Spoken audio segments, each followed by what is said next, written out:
Hi, my name is Jane O'Halloran, founder of Anxiety Escape the Cage. Welcome to this live video. So today I wanted to talk about changing habit patterns or creating a change that you want to make. So have you ever intended to create a change in your life, to change a habit pattern that you know will make a massive difference to your life? It will make a massive difference to your health, your mental well-being, to everything about your life. You know that this will make a big difference, and yet you really just can't do it. Or maybe you start doing it and you're okay for a few days, and then you fall back into your old ways. And it's really perplexing. It's like, you know what? I really want to do this, and I know it's going to make a really big difference to me. So why can't I do it? And I know that I've been there. And, to some extent, it's always going to be a little bit of a struggle sometimes to make those changes. And it could be something like diet, changing your diet. It could be something to do with exercise. It could be you want to get up earlier to do some meditation. It could be that you want to maybe change the way you are. Maybe you want to be kinder to other people. Maybe you want to be kinder to yourself. Maybe you just want to change things. And, isn't it funny how the mind, my mind does anyway, comes up with all sorts of excuses, all sorts of, not even excuses, it comes up with a story that you believe. So it will say things like, well, you really deserve that extra piece of cake. You've worked really hard, or nah, don't bother getting up early. You need to look after yourself. Have another hour in bed. You really need to sleep a bit longer. Or what else does it say? Just, oh yeah, that's the other one. Yeah, just have today off. You've done your exercise, or you've got up early, and you've done your meditation, and you've done everything. You did it yesterday, you did it the day before. Just have a day off.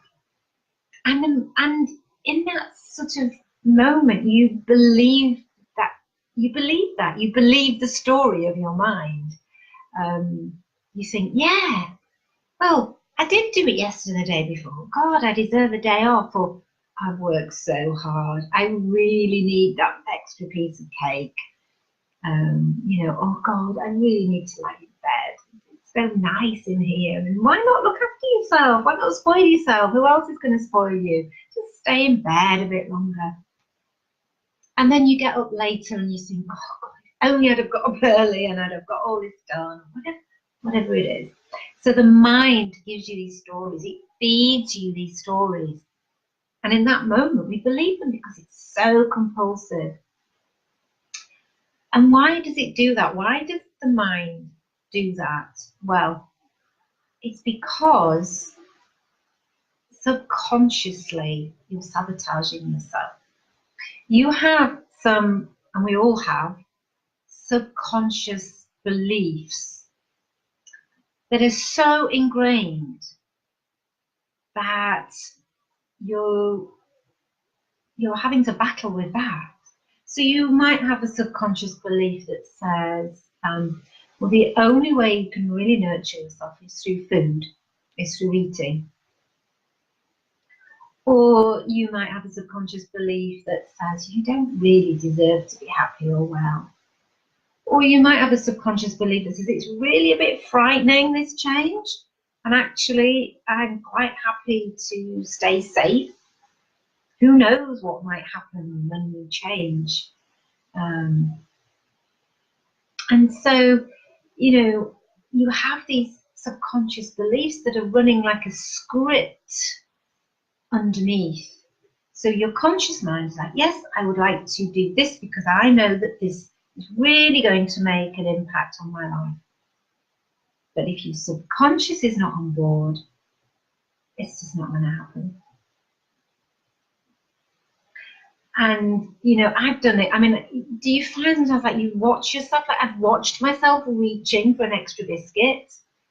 I thought, why am I doing this? I know I don't want to, but it's kind of like you've got no control.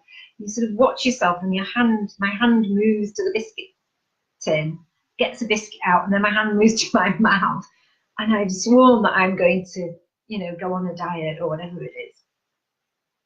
And it can feel really defeating. And it can feel like, oh, what is the point? I just can't do this. I'm just going to give up because I just can't succeed. It's too difficult. And it can be quite demoralizing because you feel that you've not got that control of your life. It feels too big, too difficult. And, you know, in the Indian philosophy and the yogic stories, in the Hindu stories, the subconscious mind is represented by an elephant. I think that's amazing, really amazing.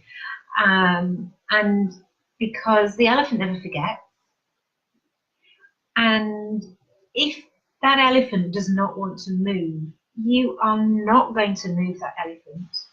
But likewise, if it gets going, you're not going to stop it. And I love that because it makes me realize that actually, if I want to succeed in what I want to do, I have to find a way to get my subconscious mind on board. And then there's no stopping you, like that elephant. You know, it's going in the direction that you want it to go in, not going off in the opposite direction. And you've got that control and you have got something so powerful on your side when you get the subconscious mind on board. But you have to work with your programming. You have to reprogram subconscious mind that says the only way to nurture yourself is through food, or you never get things right anyway, so why bother? You know, all of that programming, things we've picked up as a child, you have to work in a way that gets to the subconscious.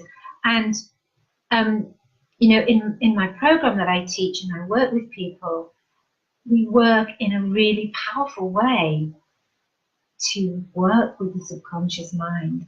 And it starts with awareness, first of all, and also you have to come from a state of relaxation.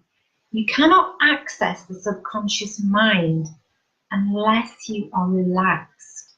So one of the most powerful things you can do initially is to learn how to relax. And relaxation is actually, you know, people think relaxation is, oh, you know, crashing out in front of the TV. It's not. It's an art. It's a science. Learning to relax the body, learning to relax the mind, harnessing the power of the breath, all of that. And when you work with that and you allow and you learn to relax, you allow yourself to properly relax, then you can then start to access the subconscious mind and start to reprogram the subconscious mind. So we work in a really powerful way to do that. And you know, I've done that with myself, and I can't say as I'm 100% there, but you know, I've worked so much with this that I really feel that the important things in my life that I know need to happen, I've got my subconscious on board. And not only that, but when you rewrite that programming, because if you think about it, that programming is a bit rubbish, isn't it? It's telling you things like, you don't deserve this, you're no good at this. You know, the only way you can reward yourself is through food. For example, this is a subject close to my heart, by the way, food.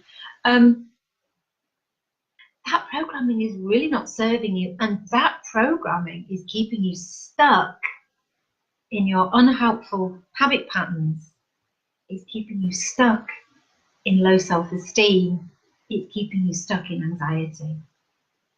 That programming needs to change. And that's what we work with. And so once you can start that process, because it is a process and it's a journey, but once you start that process, you start then to break free of that programming, to break free of that anxiety, to break free of that low self-esteem, and to be able to take control of your life, to take charge of your life and move your life in the direction it wants to go, because who doesn't want an elephant behind them? That doesn't sound quite right, but who doesn't want to have that elephant moving in the way that they want it to move? Because you can clear anything with that elephant. So thank you so much. Thank you for listening. Do connect with me. If you're interested to find out more, send me a message. I'm happy to have a chat with you, or ask some questions within this thread. Comments. I'd love to hear from you. So I've been Jane O'Halloran, and look forward to seeing you on the next video. Love and light.